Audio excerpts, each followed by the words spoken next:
There's art, and then there's terror, I guess, as the other. When I thought of how to create a narrative structure where you walk into it and you must get to the end to find out how it resolves. When I began the book, that was one of its original ideas, and A Hostage Crisis is unparalleled, I think, in accomplishing that, because it cannot end well for all parties. There are many reasons why they had to be children. First, it amps the suspense greatly, because most of it, not just parents, but almost for most people, it's about the worst thing you can think of is harm to children. And it's also important that they're children in the context of the show that they're participating in. This show about fame, and the show about the pursuit of fame, about getting fame, called Kitty Fame. And it seems to me that our culture is increasingly denominated in the currency of fame, renown, status, that we would teach children that this is a senior value, to be famous, to be known, to have renown. And we have two people dealing with the currency of fame in this book. One, an author who abused it, can we say, and another who discovers, much to her chagrin, that she has it and doesn't really know what to do with it and isn't terribly comfortable with it.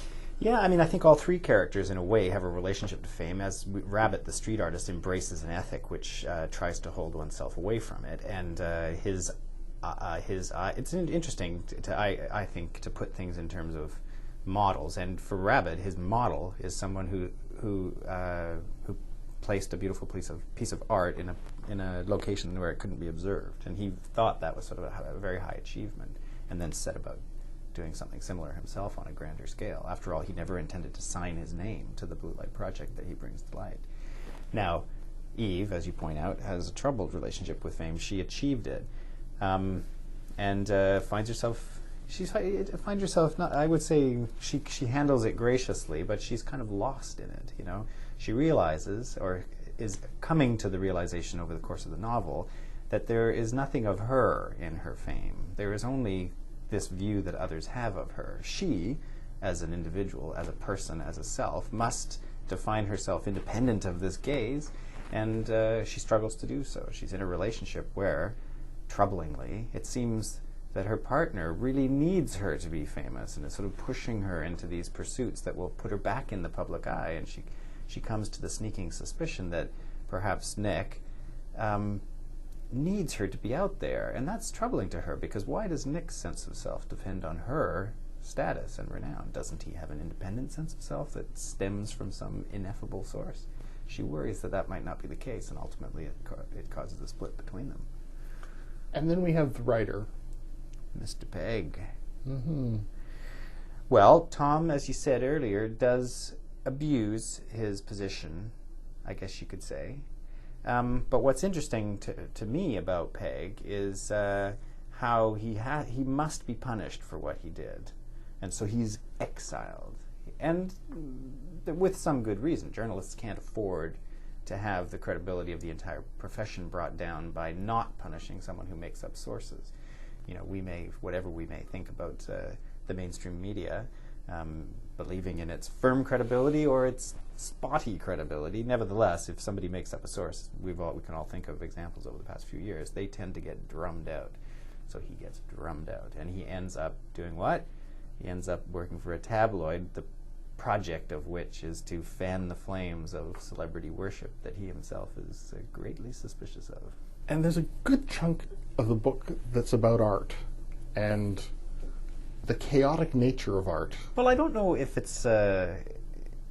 so much the chaos of art, although this may be a matter of terminology. It's the fact that in its purest expression, and I hold street art out here, written entirely in the pre-Banksy era, I hold street art out here to be an illustration of that sort of pinnacle expression. Not so much a pinnacle, but a pure expression of creative will.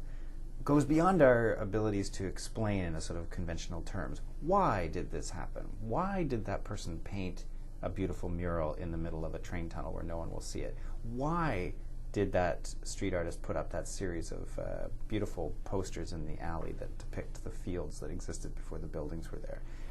We don't really know why, because the the authors of these works tend to hide in anonymity. I can tell you from my own research, they're secretive as hell. They don't like, I mean, they gave me access for which I'm incredibly grateful, but I never was an insider. I was always, watching from the periphery, given sort of a grudging view on something that is otherwise invisible. And I was repeatedly forced to ask myself, why are they doing this? There's no status to be had in this. There's no money to be had in it. And a friend of mine at some point discussing this topic said to me, he's a photographer himself, and he said, street art is a gift.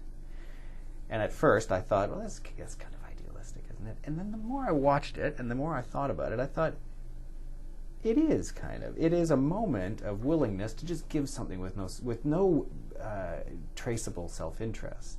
In other words, all the things that we believe explain the world and how it works are all manifestations in some way of selfishness. Things are doing this because somebody wants this, and therefore they do this. And then you have this art object sitting over there, and you go, what? Where did that come from? So it's not that art can save us necessarily. It's not that Rabbit, by turning on his Blue Light Project, can save the world because he made art. But he brings the city to a standstill because they can't explain why he did the beautiful thing that he did.